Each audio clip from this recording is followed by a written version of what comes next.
Hi, I'm Dee Barnes, and welcome to a special edition of The Frequency. Today, we're going to continue our conversation with the amazing Drew Dixon. You may be familiar with her name, but you definitely know her work. In part one, we talked about how the producer, writer, and activist is the creative driving force behind Method Man and Mary J. Blige. I'll Be There For You, You're All That I Need to Get By, as well as Estelle's American Boy, featuring Kanye West. We also discussed how she is one of the 20 women who have gone public with their allegations of sexual assault and harassment by Def Jam co-founder Russell Simmons. Today, we pick up on our interview discussing the HBO documentary On the Record, which featured their stories.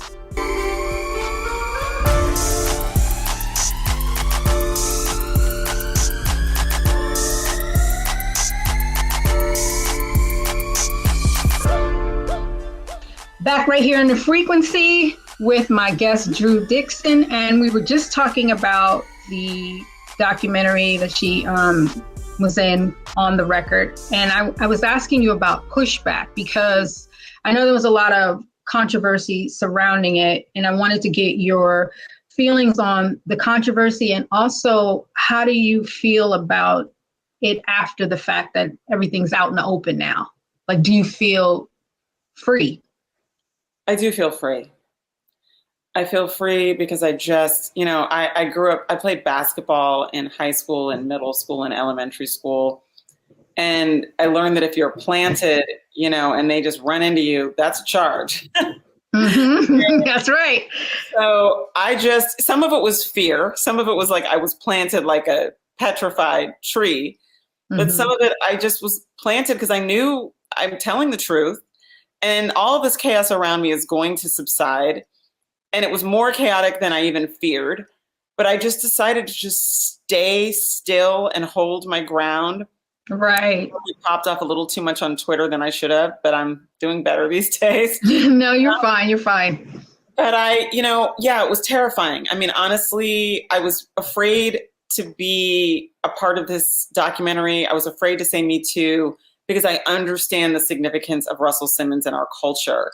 I acknowledge and appreciate his significance. There's no way you can tell the story of the last 50 years of hip hop without including him as an architect and seminal, feature of the story.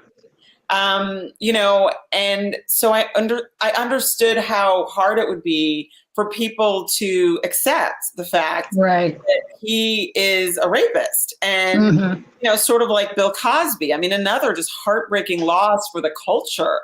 Exactly. And so, Black people don't have that many heroes to spare. Not many of us get to the level of a Bill Cosby or Russell Simmons.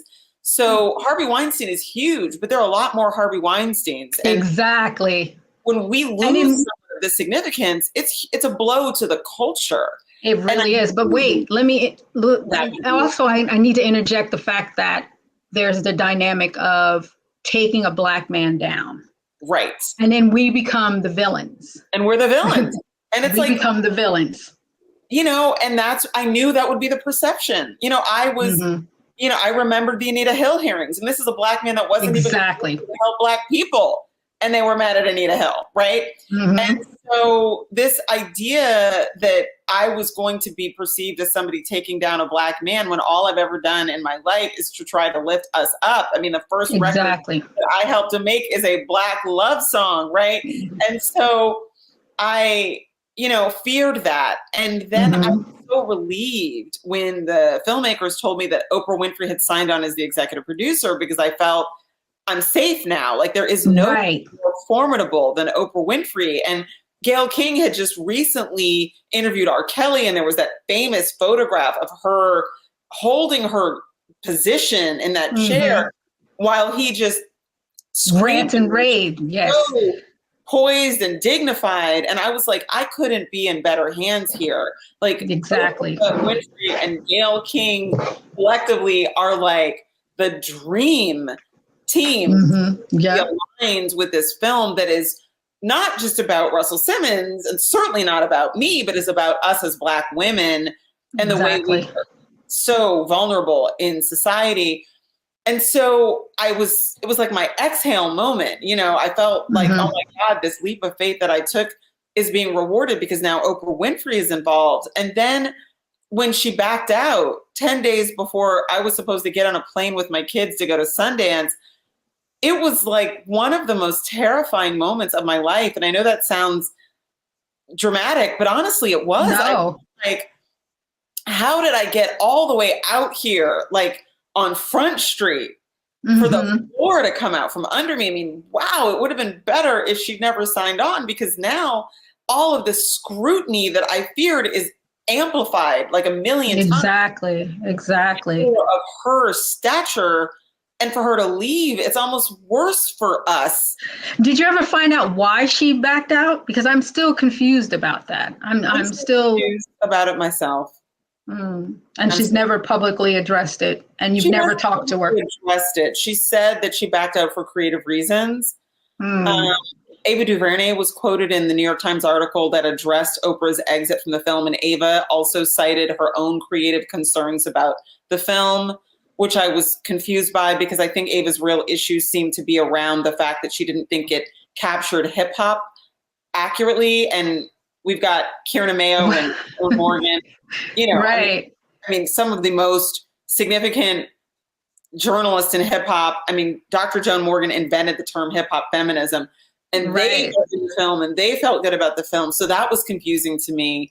It's always been confusing to me. And when the film wasn't about hip hop anyway, it was about a figure in hip hop, right? Who just happened to be. It was about Black women, and no one. And then we have the top Black woman back out. I mean, that was hurtful. It's so hurtful. And she's a survivor, and she is like somebody I have idolized my whole life. I mean, I guess that shows you, don't idolize anyone. Don't have idols, because people don't have idols. Humans. And what I don't want to do, though, in an environment and in a conversation that's about toxic patriarchy and rape culture, to focus on a woman who disappointed me. Oprah Right. Winfrey is still a Black woman in America. She is still a survivor in America. She is still someone whose success and impact I admire. Mm-hmm. And while it was devastating, and it remains devastating to me that she exited, the focus needs to be on Russell Simmons. He is exactly here, and I don't think it's fair for the focus to shift from him to her, because she is also, for all of her power and all of her accomplishments, a Black woman in America. A Black woman in America. Patriarchy, rape culture, and making a difference. And so right. It was terrifying, but here's the good news. You know, God's rejection is God's protection. And amen. It compelled me to stand there at Sundance and speak out on behalf of the film. It compelled me to speak out on behalf of the film in interviews, like the one I gave in the New York Times right after she exited, and I was just actually lying in the fetal position in my room, like so devastated.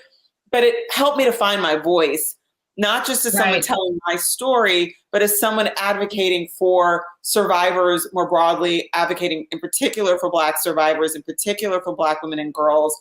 And I don't think I ever would have found my voice, which I later used to join a coalition of survivors that helped to get the Adult Survivors Act in New York passed. I don't think I would have ended up ever being part of that movement if I hadn't been compelled to step forward on behalf of the film when Oprah exited. So I want to thank Oprah Winfrey for helping me to find my own voice as an activist, and I send her nothing but love. And we're all really on the same side here, because it's the toxic patriarchy that makes us all vulnerable. It makes men and boys vulnerable too. Yes, it does. It absolutely does. And then it's also too an extra sting when it's a woman that disappoints you like that. I mean, I've had support from women, but I've also had a lot of animosity and criticism from women, especially when I speak my truth. When women speak their truth, they get a lot of pushback. And to me, you know, of course you're going to have men do it, but when I hear a woman choose the side of the abuser or the rapist, it's especially, disappointing. But at the same time, I think about what you said, speaking up for all those other women. Because for me, in my situation, me stepping forward, I wasn't even thinking about the consequences. I was thinking about, oh my God, he needs to be stopped. This has got to stop, because it was happening way too many, to too many people. And I had witnessed some of the violence. I was firsthand right there. So I know I felt like I had to speak up for everybody else who wasn't speaking up. I mean, the only one that had came out publicly was Michelle A. Right. And, I was so happy when she did, because, it took years for her to find her voice. And that's the thing. That's why I wanted to have this conversation with you. It's so important about how do women find their voice in a scene like that? Because like you said, it's two different traumas that we're dealing with.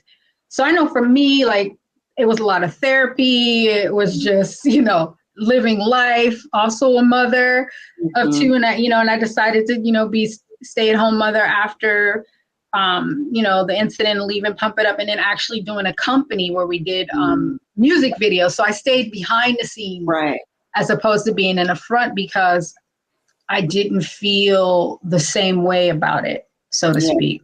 Not that I didn't love what I was doing and loved the music or hated the music. I always loved, the culture, even though sometimes the culture doesn't love us back. Up next, we're talking about the Netflix documentary Ladies First, which tells the story of women's influence on hip-hop music and culture. We'll be right back.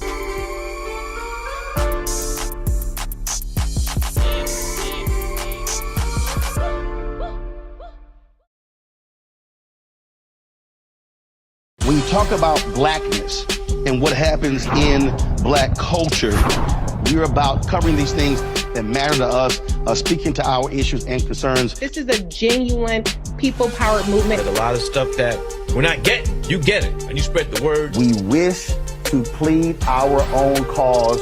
Too long have others spoken for us. We cannot tell our own story if we can't pay for it. This is about covering us. Invest in Black-owned media. Your dollars matter. We don't have to keep asking them to cover our stuff. So please support us in what we do, folks. We want to hit 2,000 people, $50 this month, raise $100,000. We're behind 100,000, so we want to hit that. Y'all money makes this possible.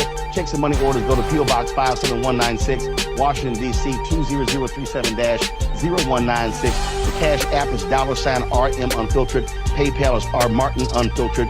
Venmo is RM Unfiltered. Zelle is Roland at RolandSMartin.com.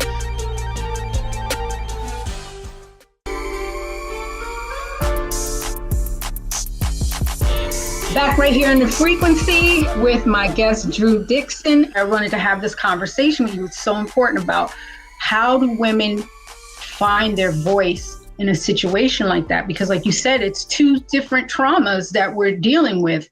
So I know for me, like, it was a lot of therapy. It was just, living life, also a mother of two. And I decided to, be stay-at-home mother after the incident, leaving Pump It Up, and then actually doing a company where we did music videos. So I stayed behind the scenes, right, as opposed to being in the front, because I didn't feel the same way about it, so to speak. Not that I didn't love what I was doing and loved the music or hated the music. I always loved, the culture, even though sometimes the culture doesn't love us back. Right. It doesn't. It really doesn't, which brings me to the Netflix. Yes. Ladies First. Black women are crushing it in hip hop right now. Dominating the charts, being the ultimate influences of the culture. We are winning at once in different aspects. There's so many fire women right now, like what? None of this came easy. We have come through a lot. We have stood back up, and we'll always keep standing back up. The beautiful thing about where we are right now, Black women in hip hop are controlling their narrative in a way we've never fathomed.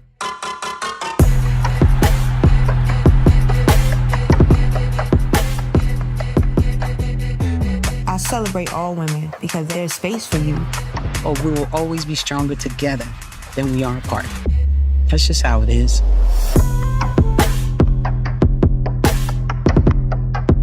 It is incredibly devastating when women are the ones who betray us, when women are the ones who enable our abusers. But it's also incredibly rewarding when women lift each other up in the way that Dream Hampton and the other executive producers of this incredible Ladies First documentary series on Netflix have done. I mean, I am so grateful to Dream and the whole team behind that series for platforming the women in hip hop, for platforming women in hip hop. Right. We've been under-acknowledged, undercompensated, undercredited, underprotected, underrespected. In a 4-episode series, we are allowed to take center stage, and the choice to include you and me, right, and to give us an opportunity to be heard talking about something beyond our trauma was really powerful choice, and I think an example that I think is groundbreaking in terms of what's possible if journalists and filmmakers and producers and creators and executives have some courage and are willing to be brave and innovative. It's not only, important, it's compelling entertainment. It's powerful. It's good. It is powerful. But sisterhood has always been powerful for me. And it is good because there's someone watching that, will probably take that first step. There's someone watching that would probably, find their voice. And I like what you said too about the fact that we got to not just talk about our trauma, but talk about our accomplishments, because for too long, the erasure was there. I knew all about your work, but I had no idea who you were. And that is just mind-boggling to me. And it's some of my favorite things, Aretha with the Lauryn Hill, A Rose is Still a Rose. One of my favorites. The Show soundtrack. You put together an entire soundtrack, and I'm pretty sure you did it by yourself, correct? By myself. I just called my favorite artist. I wanted to represent hip hop regionally, different genres. Right. So I just text me. I wanted to represent different genres of hip hop, different regions of hip hop. So I just called my favorite artist and said, "Hi, my name is Drew from Def Jam. I'm a Bone Thugs Harmony song. Can you send me anything you may have overcut for your album?" Essentially, everything on that soundtrack was like overcut from another album, except for "How High," which was the original, which was recorded originally as the single for that album. And but you told everybody from all over the country, like West Coast. I mean, didn't you like have like an early Tupac on there? Yeah, I had My Block, Easy Mo Bee's production of My Block. I got that on there. Yeah, amazing. Outkast. Oh my God, that almost got lost. I had to climb over the counter at the FedEx Depot on 34th Street to find My Block by Tupac because my intern sent it via FedEx instead of shipping it to Unique Recordings for Easy Mo Bee to do his final mix. But yeah, like I found it. I found it on the album. It's because I was like, I got to go back there. You guys are not hearing me. I was like, excuse me. And so, that's how that record, My Block, got saved and survived and made its way onto that soundtrack. So yeah, I mean, I called people, I moved mountains to get all those records done.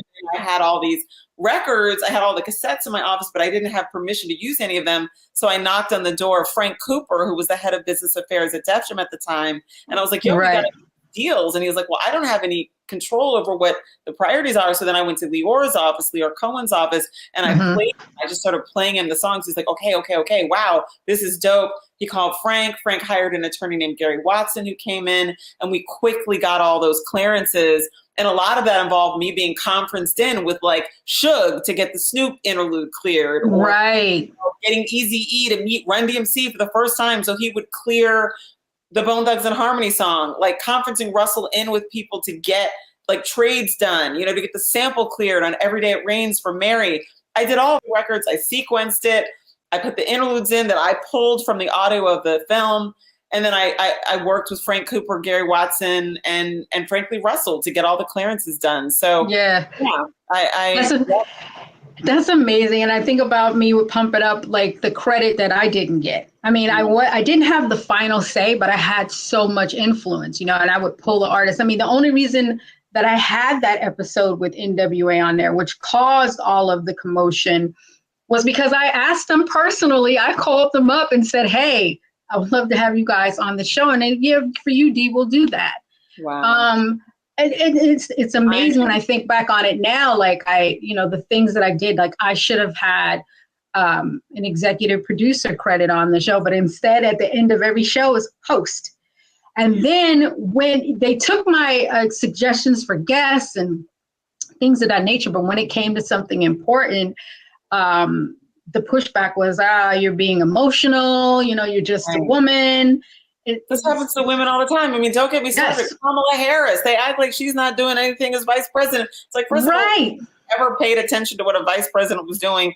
And Kamala was doing all of the things, but it's erased. Like, people love to just minimize the contributions of Black women. And we have to speak up. That's why, again, Ladies First is so important, because if we don't insist on giving each other credit, no one else is going to do this for us. Exactly. And, so it happens to us all the time where we do all of this labor, all of this intellectual property that we contribute or usher in or facilitate. And then we're just, like you said, you were the host. I was maybe the A&R person, but not even always that. I was often just completely erased. And that's got to stop, because there are financial implications. Right. So many implications, like where we should be today. And so many of the women and ladies where they should be compared to where some of these men are. Exactly. For abusers. I mean, one thing that was pointed out to me by one of the directors of On the Record, who's focused on sexual harassment and abuse in many films, is that sexual harassment in the workplace may not just be about sexual predation. It might also be like a way that these men hold stars who are women back and keep us from their peers and their competition. And that's why we've got to talk about it. Yeah, it's a power dynamic, most definitely. It's a power dynamic. I mean, when I think back on the violence from Andre, I think about all of the women that he, especially the ones that were involved in music. I'm speaking specifically of Michelle A., Terry B., myself. It was about keeping us down. It was about keeping us in control. That's right. So to speak, which is insane. But we're going to fast forward now because we have all of that in.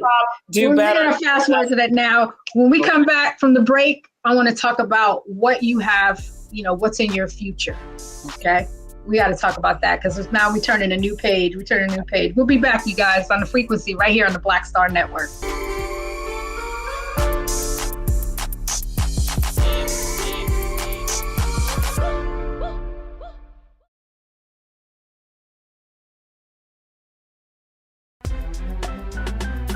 I'm Faraji Muhammad, live from LA.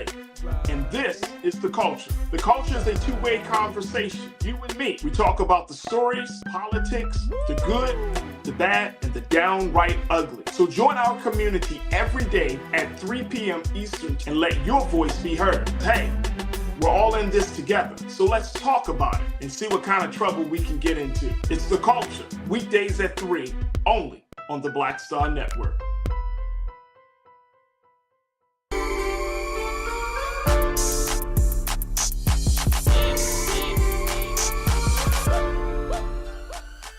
Back right here in The Frequency with my special guest, Drew Dixon. And now we're talking about our future. What's happening now, Drew? What do you still have the love and the passion for music? Do you want to get back into doing more music? What direction do you want to go in? I love music. I'm always going to love music. It's kind of like, you can't turn off the button. It's just, that's a part of who I am. That's how I'm made. I am making new music again. I'm sort of returning to my original pre-hip love, which is alternative, sort of pop folk music. I think hip hop's a little too painful for me at the moment. So I'm working with artists that I discovered right after the New York Times article came out. So I met with them in January of 2018, right after the New York Times article came out. And they are incredible. She's a singer-songwriter who plays the guitar and the piano. Her compositions are absolutely incredible. She's actually in on the record at the very end. Her name is Ella Wild. What's her name? Ella Wild. Ella Wild, okay. Wild, W-Y-L-E. And Ella just signed a publishing deal with Sony Music Publishing. So shout out. Did you facilitate that deal? Yes. Nice. I connected with my old friend John Platt at Sony Music Publishing, who connected me with Walter Jones. And Walter Jones really loves Ella's music. And so thanks to John Platt and Walter Jones, shout out to both of you guys. Appreciate you so much for the opportunity. Ella Wild is now a Sony Music songwriter. Ella is also enrolling in the fall at the Clive Davis Institute at NYU, where I am honored to be on the advisory board with some of my heroes like Suzanne DePass and Sylvia Rome and Michelle Endegocello. Some of my heroes are on that board with me, so it's an honor part of it. And Ella is going to the Clive Davis Institute in the fall, and I am executive producing an album with her now. And we are actually developing a musical based on our story of helping each other to unlock our power through music. How she brought me back and how I helped her to realize that her potential was even greater than perhaps she realized. So we're writing a musical together. Oh, that's amazing. About that. And I'm also developing a podcast. I call the genre Hip Hop Hitchcock. Yes. Let me tell you, I got to jump in. I'm very, very excited about that. Thank you. Let me pitch myself real quick. I want to be one of your guests. I really want to talk about my work on the movie Dr. Giggles. It was a horror campy movie. So I would love to come on and talk about that and, dedicate it to the late Manny just passed away. He was the director of that. Love to hear more about this. My podcast, however, is scripted. It's not an interview show. Oh, okay. Episodes that I'm going to pitch myself first. That's cool, because maybe we can work it in. Okay. But it's 8 episodes that I wrote 8 scripts, and they're about 20 minutes long. Wow. And it's a mystery involving women in hip hop. And the disappearance of a hip hop singer. And as we solve the mystery of her disappearance, we realize that effectively many other women in hip hop have metaphorically disappeared. So it's a mystery, but a mystery with a message. Yes. And I am putting that together now. And I'm so excited about that. The one thing I didn't even realize, but it was pointed out to me, that podcasts are not struck in the WGA and SAG strikes because they're just not like film or television. They're not part of that strike. So I am hoping that I can get this made while some of my favorite actors are available, right? And show the studios that it's possible to create great content without them. So I would love to get this made. I've reached out to a few actors who I really think would be ideal for these roles. Oh, this is amazing. Who's going to direct with me. And I'm just so excited about this. So I had like a whole different other concept in mind, but this is amazing. Mystery. It's like a radio mystery. Like you're like, oh my God, what's happening next? So I love it. That's what I'm working on, my Hip Hop Hitchcock podcast. And I'm working in this musical with Ella Wild. And I'm working in music with Ella Wild as well. And I have a few other things that I'm working on. I'm writing a memoir. I actually had started one and I kind of decided to start all over again because I'm so much stronger now than when I started this project. So I am working on a memoir. I might do an audio book where I just tell stories about my career in the music industry, because you have to do that. That right there, that's it. You have to do that, because the fact no one can tell your story better than you. That's number one. And the fact that you always have to, or we as women, Black women, always have to fight for our legacies. Like you putting that down, that would be, I need that. We need that. The culture needs that. I want to shout out Jazzy Bell and her podcast, Women in Hip Hop, because I did watch that. Yes, I watched it. It was so amazing. Nice to be asked about the records I helped to make. And exactly. What's up, everybody? Welcome to Women in Hip Hop. I'm your host, Jazzy Bell. And today we are here with the icon, darling. That is right. We are here with the legend, the trendsetter, the architect herself, the one and only Nisa Hilton. Hi, Mama. That's why I wanted you on today, just to talk about all of that, especially your accomplishments. Thank you. Yes. So I'm probably going to do that. And I'm just sort of coming out of, retirement, after 5, almost 6 very painful post-Me Too years. I have to be honest, it's been a very tough transition to sort of unearth myself from the shadows where I was living my life, where I said Me Too. And to go through the pain and the blowback of coming forward to get to the part where I feel like I'm finally on the other side of coming forward. And my oldest kid, I have 2 kids, she's going to college in a week. Yeah. So amazing. I have a lot more bandwidth for the first time in like 15 years. So I'm hoping to do a lot of things that I, believe are going to be exciting and impactful and hopefully dope.